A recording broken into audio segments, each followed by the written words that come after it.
Eh bien salut à tous et à toutes, c'est Pat Slayer et on se retrouve pour un review comics numéro 2. Bon, par contre je me suis gouré dans la review comics numéro 1. J'avais dit que je ferais un review comics sur DC Saga 16. Et c'est pas 16, c'est 17, c'est DC Saga 17 dont je fais la review. Donc on se retrouve pour un review comics pardon, sur DC Saga 17. Donc, comme la dernière fois, je vais commencer par noter le premier chapitre du magazine. Donc, Justice League numéro 16, le trône de l'Atlantide, troisième partie.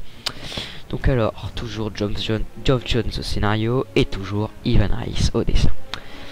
Bon, on va commencer par le scénario. Le scénario, c'est encore une fois, comme précédemment dans Justice League, c'est un scénario très basique si vous voulez. On a une menace, on a quelque chose qui a fait que la menace se mette à attaquer un camp. Et les bons essayent de savoir pourquoi les méchants attaquent leur camp. Donc c'est vraiment très basique, j'explique très mal, je sais, mais c'est vraiment très basique si vous voulez. C'est Ocean Master Atlantide s'est fait attaquer par des missiles. Il pense que c'est toute l'humanité entière qui est derrière tout ça. Donc il se ramène et il fout la merde sur lui. Il veut détruire toute l'humanité parce que il dit ils ont attaqué mon Atlantide. Donc je vois pas pourquoi moi je pourrais pas attaquer la surface. Donc voilà, c'est un peu ça le pitch de Throne of Atlantide. Et d'un autre côté, on a Aquaman qui ne sait pas vraiment quoi faire. Il est entre deux camps si vous voulez. D'un côté il y a la Justice League qui va arrêter Ocean Master. Et d'un côté, il y a Ocean Master qui est son frère quand même. Ocean Master c'est le frère d'Aquaman. Donc il s'appelle Horn, ou alors Ocean Master ou Horn. Donc qui est son frère, qui sont des Atlantes, tout comme lui. Et donc Aquaman sait pas quoi faire. Qui doit-il aider? Lui, ce qu'il va essayer, c'est temporiser les deux camps. De dire, écoutez, calmez-vous, on va régler ça par la diplomatie si possible.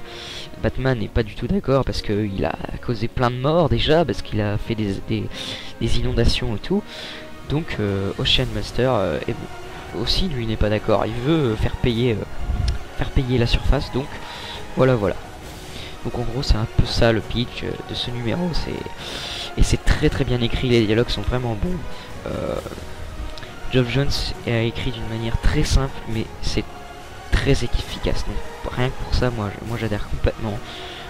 Certes le scénario est basique, mais moi je demande pas d'un scénario foufou. Quand je lis du Justice League, ce que je veux voir, c'est cette Justice League se fighter contre une grosse menace, et c'est exactement ce que j'ai quand je lis Justice League 16.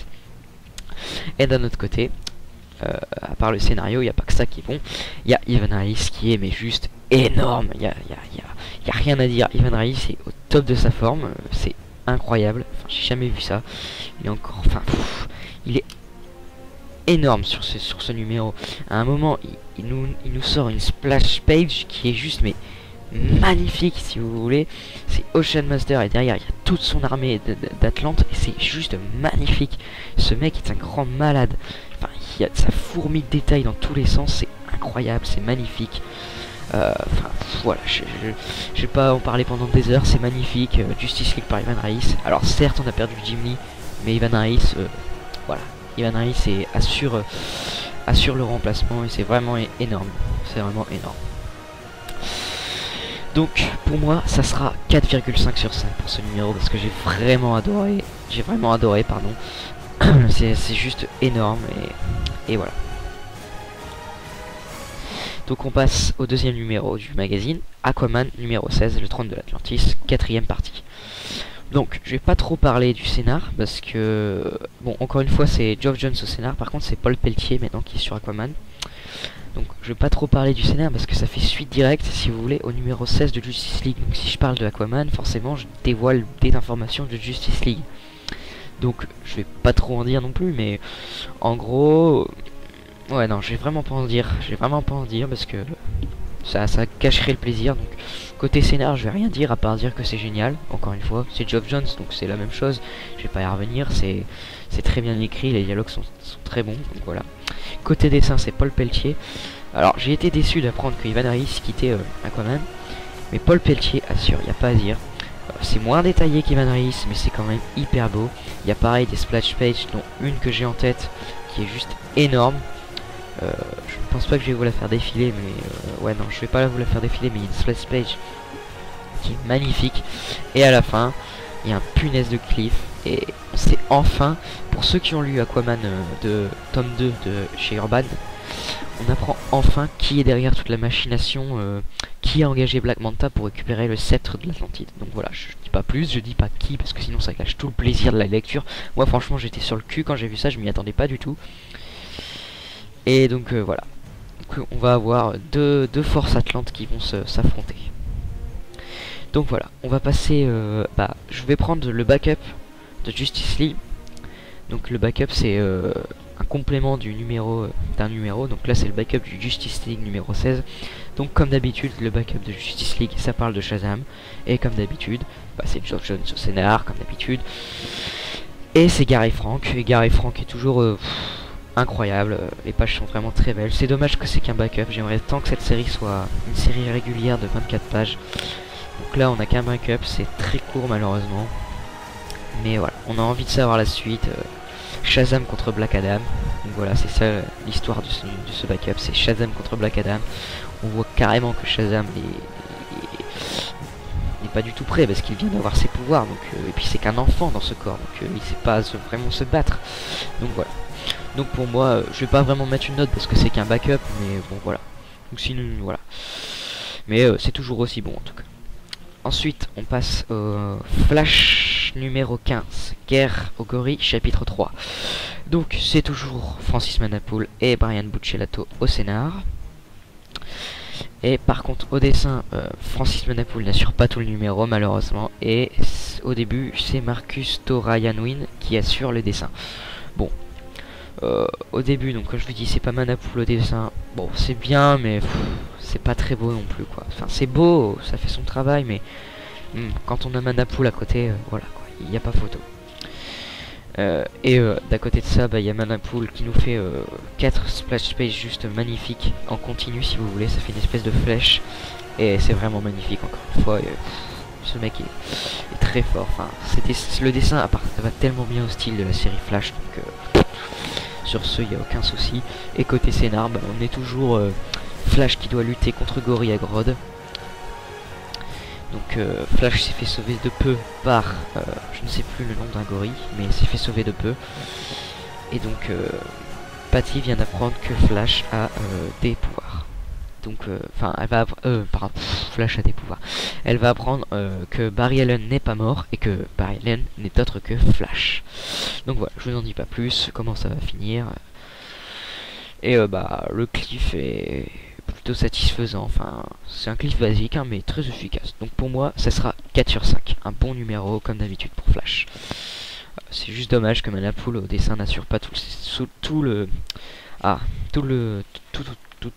chapitre. C'est dommage. Donc 4 sur 5 pour Flash, numéro 15. Ensuite, on passe à la dernière série qui compose ce mag, qui est Justice League Dark. Donc là, on passe à Justice League Dark numéro 13, la guerre des grimoires, chapitre 2, Révélation. Franchement, j'adore cette série. Il n'y a rien à dire, cette série est vraiment géniale. Au scénario, c'est Jeff Lemire, comme d'habitude, et au dessin, Michael Janin, comme d'habitude. Michael Janin est génial comme d'habitude. Le style encore une fois va très bien avec la série Justice League Dark, qui a vraiment un style très crasseux, très dark. Enfin, c'est vraiment très bien fait. Les dessins sont magnifiques. Et côté scénar, Jeff Lemire, voilà. Les dialogues sont toujours aussi bons, sérieusement. Enfin, on apprend plein de choses. On commence à comprendre vraiment qui est derrière, qui est l'autre menace que Dr. Mist et Faust. Donc voilà, je vous en dis pas plus. Même si on apprend, on le voyait un peu déjà avec le Justice League Dark Zero, mais voilà, je vous laisse découvrir vraiment qui est cette nouvelle menace. Et après, on a le deuxième numéro, c'est Justice League Dark Annual. Bon, côté dessin, c'est Michael Janin comme d'habitude, donc j'ai rien d'autre à dire qu'à part encore une fois, c'est magnifique et que ça va très bien avec la série. Et après c'est aussi Jeff Lemire au scénar, donc il conclut son arc très bien. Après il en commence un nouveau très vite. Le cliff est vraiment énorme, j'ai vraiment hâte de savoir la suite. Est-ce que c'est vraiment fini? Est-ce qu'ils ont vaincu la menace? Constantine est vraiment très très classe. Et puis on a une page où toute la ligue est réunie. Et enfin, c'est vraiment énorme. Donc ils sont vraiment badass ce groupe. J'aime beaucoup ce groupe. Donc pour moi, Justice League Dark 13 et Justice League Dark Annual, ça sera la même note pour les deux, 4 sur 5. Donc je vais passer au bilan du magazine, parce que ça fait quand même 10 minutes que je parle de ça, et on va se presser un peu. Donc bilan du magazine, un très bon magazine, encore meilleur que le mois dernier. Déjà que le mois dernier c'était énorme, DC Saga, mais ce mois-ci c'est encore plus énorme.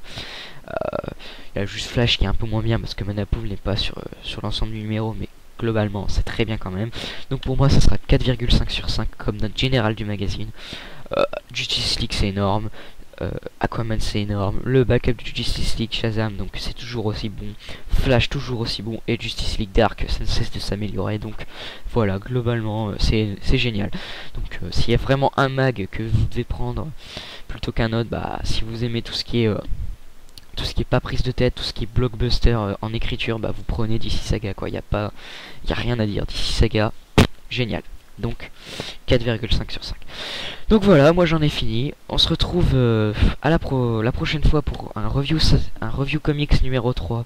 Il s'agira de Batman Saga 17. Donc voilà, je vous dis d'emblée, j'ai adoré. Donc ça sera la review de Batman Saga 17 pour le prochain review comics. Donc moi je vous dis à la prochaine. N'hésitez pas à mettre un commentaire pour me dire les défauts des vidéos, comment m'améliorer, ou mettre ce que vous voulez, vous mettre un j'aime, ou vous abonner si vous avez envie. Enfin voilà. Donc voilà, moi j'ai fini. Je vous dis à la prochaine. Allez, à plus.